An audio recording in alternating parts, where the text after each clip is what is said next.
There is a stretch of Interstate 24 in Tennessee where veteran truckers still grip the wheel a little tighter. Monteagle Mountain, a 4-mile descent that drops more than 1,000 feet through fog, tight curves, and memories of brake fires. For nearly a century, this was not just another hill on the map. It was the place where the Dixie Highway's grand promise nearly died. The idea sounded simple enough. Connect Chicago to Miami by automobile. Create an open road from the industrial Midwest straight down to Florida's sunshine. But between Nashville and Chattanooga, the Cumberland Plateau rose like a stone wall. And at its steepest point sat Monteagle, a mountain that had already defeated stagecoaches, freight wagons, and the first generation of railroads that chose to go around it entirely. What makes a mountain unconquerable is not always its height. Sometimes it is the angle of descent, the composition of the soil, or the way weather moves through narrow passes. Monteagle had all three working against it. Before anyone dreamed of paved highways, this was a place travelers avoided. The early 1800s brought stagecoaches struggling across rutted clay that turned into axle-deep soup when it rained. During dry seasons, the ruts hardened into wheel-breaking traps, horses strained, wagons snapped. The journey over the plateau became something people endured rather than planned. Then came a man with a limestone cave and an audacious idea. R.M. Payne owned Wonder Cave in the Pelham Valley below Monteagle's summit. He believed tourists would flock to see his natural attraction if only they could reach it. The problem was obvious. No proper road existed to the top. So, in 1903, Payne did what any determined businessman would do. He built one himself. Payne's toll road was crude by any standard. It was blasted through rock, barely wide enough for wagons, and it charged a full $1 to cross. That dollar represented a day's wages for factory workers at the time, roughly $40 in today's money. The road twisted through hairpin turns that clung to the escarpment's edge. Steep grades tested every horse team that attempted the climb. But it worked. Payne proved the mountain could be crossed, even if the journey remained treacherous.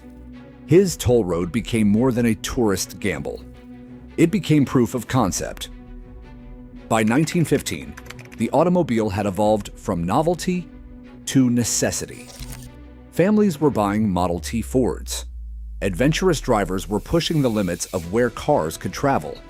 And promoters across the country were dreaming up long-distance highways to connect America's growing cities.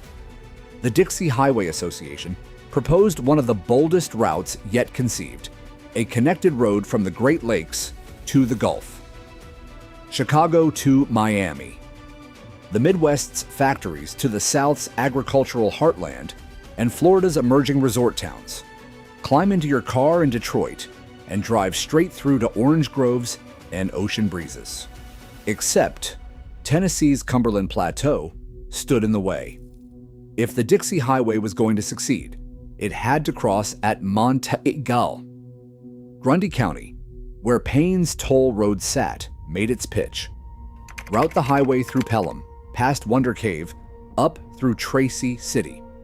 Put the county on the national map. Politics had different plans. At the association's 1915 meeting, the official western division of the Dixie Highway was routed south from Nashville through Winchester, cresting the plateau at Monteagle before dropping toward Chattanooga. Grundy County got bypassed except for a sliver at the summit. Payne's toll road wasn't chosen for the main route, but his gamble hadn't been wasted. For years, tourists still climbed his rocky switchbacks to reach the cave. More importantly, he'd proven that Monteagle could be conquered. The question was no longer whether a road could cross the mountain, but who would build it and how much it would cost. By 1916, construction crews had reached the mountain from both directions. A 5.5-mile gap remained across the summit. That gap threatened the entire project. If Monteagle couldn't be completed, the highway might be rerouted altogether, unraveling years of planning and political maneuvering. Here's where the story takes an unexpected turn. Government wasn't building these roads. There were no federal highway funds. State budgets weren't allocated for projects like this. The Dixie Highway Association excelled at promotion, but provided little actual money for construction. County budgets couldn't cover the costs either. Progress stalled. The grand vision of a continuous highway from Chicago to Miami sat incomplete, blocked by a mountain in Tennessee. So the community picked up the tools themselves. Merchants, farmers, church groups. They organized what they called Good Road Days. Volunteers brought wagons, shovels, and their own labor to push the work forward. Women's auxiliaries set up tables and served meals to the crews. Gravel was hauled one wagon at a time. The work was slow, backbreaking, and unpaid. But by the early 1920s, the road across Monteagle was finally complete. Designated as part of State Route 2, the Dixie Highway was whole at last. And right at the center of it all sat Monteagle. No longer just a mountain barrier, but now the gateway between Nashville and Chattanooga. A town grew at the summit. Gas stations, motor courts, small diners waiting for travelers who'd just survived the climb or were steeling themselves for the descent. Monteagle became a mandatory stop, a place to check your vehicle, catch your breath, and prepare for what came next. But completing the road didn't solve the mountain's fundamental problem. If anything, it revealed just how dangerous this stretch really was. The descent dropped more than 1,000 feet in just 4 miles. Grades hit 6%. Curves felt more like switchbacks than highway turns. For early motorists with narrow tires, primitive brakes, and engines that overheated on long climbs, every trip over Monteagle was a calculated risk. Then the road's role expanded dramatically. In 1926, the United States implemented its numbered highway system. The Dixie Highway over Monteagle became U.S. Route 41, a main artery connecting the Midwest to Florida. Traffic increased, vehicle weights increased, and the mountain's reputation shifted from challenging to genuinely deadly. Heavy trucks began grinding through Tennessee's hills, carrying freight that had once moved by rail. These were not the light delivery trucks of the early automobile era. These were serious commercial vehicles hauling thousands of pounds up and down grades that tested every mechanical system. Monteagle became the proving ground. Truckers gave it nicknames. Dead Man's Ride, the Grade. Drivers would pull over at the summit, inspect their vehicles, maybe say a quiet prayer, then commit to the descent. With the automotive technology of that era and increasingly heavy loads, runaway trucks were not uncommon. Brakes overheated, steering failed, momentum built beyond control. The mountain earned its reputation as one of the most dangerous stretches of road in America. But danger was not the only thing that made Monteagle legendary. Like any place where fear runs deep, stories began to accumulate, some true, some embellished, all adding to the mountain's mystique. During Prohibition, Monteagle's isolation made it prime territory for anyone wanting to disappear. Locals will tell you Al Capone stayed in a stone mansion near the summit, a place now known as the High Point Restaurant. Back then it was the Maybelle Gibson House. The legends speak of hidden tunnels, speakeasy gatherings, a house full of secrets. One story describes a Monteagle farmer pulling a luxury car from a snowy ditch using a team of oxen. The grateful passenger handed him a cigar and said his name was Al Capone and to call on him anytime. For decades, people dismissed it as mountain folklore. Then in 1997, a historic registry report uncovered old photographs showing what appeared to be Capone's car being towed up the mountain. Maybe it was not just a tall tale after all. The mountain seeped into popular culture, too. In 1978, Jerry Reed wrote a song called Legend for the film Smokey and the Bandit, capturing the breakneck terror of a rig screaming down Monteagle's grade. Johnny Cash sang about the mountain itself in 1990, channeling a trucker gripping the wheel and praying the devil would not take his soul. Before internet forums existed, truckers swapped Monteagle stories over CB radios. Everyone had one.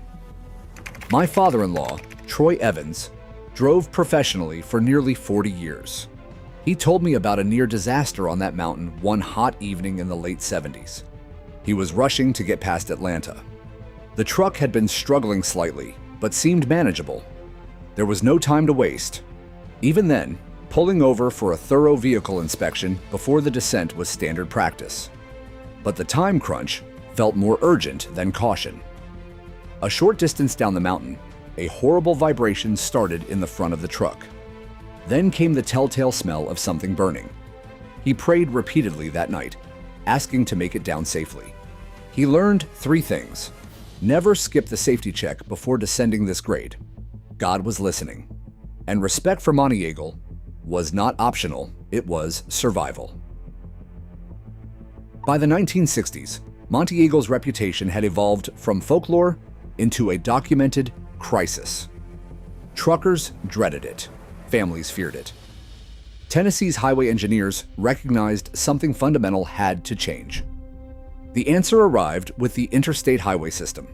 Interstate 24 was planned as the modern connector between Nashville and Chattanooga. Instead of routing around Monteagle, engineers chose to confront it directly. On paper, the grade seemed manageable. 6% over 4 miles, dropping 1,100 feet. In practice, the descent remained brutal. The old US Route 41 alignment featured narrow lanes and tight curves. Pavement stayed slick with fog and ice. Jackknifed trucks, sliding trailers, catastrophic accidents. The eastbound side alone recorded 54 accidents in 1983, a single year. When Interstate 24 opened in the 1960s, westbound lanes received a completely new 4-lane divided highway with broader curves and longer grades. But eastbound traffic still used the old Route 41 alignment for the dangerous descent. For several years, Monteagle became one of the only places in America where an interstate split across 2 generations of road design. Modern engineering on one side, a twisting relic on the other. The wrecks continued. Tennessee launched one of the most ambitious safety reconstruction projects in highway history between 1985 and 1989. They completely rebuilt the eastbound descent. The worst curves were straightened. The steepest grades were reduced through strategic blasting and earth moving. Lanes were widened. Shoulders were expanded. Runaway truck ramps appeared more frequently. Emergency pull-offs were constructed so trucks could cool their brakes, giving drivers a fighting chance to pause, assess their vehicle, and recover before tackling the remaining grade. A truck inspection station was added at the summit. The results proved dramatic. Accidents dropped from 54 in 1983 to just 3 in 1991. What had been one of the deadliest stretches of road in America became one of the most studied examples of how engineering could transform a killer grade into a manageable passage. Yet, Monteagle never completely lost its edge. Warning signs still announce the 6% grade over 4 miles. Truckers still feel their shoulders tense at the summit. Even with modern lanes and safety infrastructure, the mountain has not forgotten its past. The only way to defeat Monteagle was never to conquer it, but to adapt around it. Today, Monteagle is not the terror it once was. Most drivers on Interstate 24 cross the summit without a second thought. Modern trucks have stronger braking systems, vehicles handle better, and lanes are wider, straighter, and safer than previous generations could have imagined. But underneath that smooth pavement lives a story hiding in plain sight. Monteagle began as a barrier, where stagecoaches bogged down and wagons snapped their axles. It became the last great link of the Dixie Highway, with final stretches built by local farmers, families, and communities who refused to remain cut off. It rattled the weak engines of early automobiles. It burned the brakes and bearings of mid-century trucks. It earned nicknames like Dead Man's Ride and The Grade. It seeped into culture through songs, legends, and gangster tales. All of it tied to the idea that Monteagle represented something more than pavement and rock. The interstate finally tamed its most dangerous curves, but the memory lingers.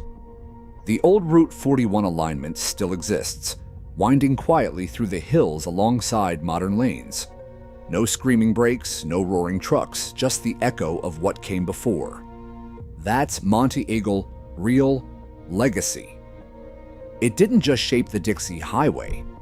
It shaped how we build roads, how we drive them, and how we remember the places that tested us.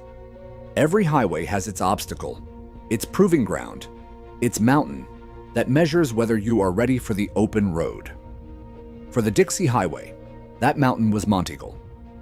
And for everyone who crossed it, whether in a wagon, a Model T, a loaded semi, or a modern car, the mountain left its mark.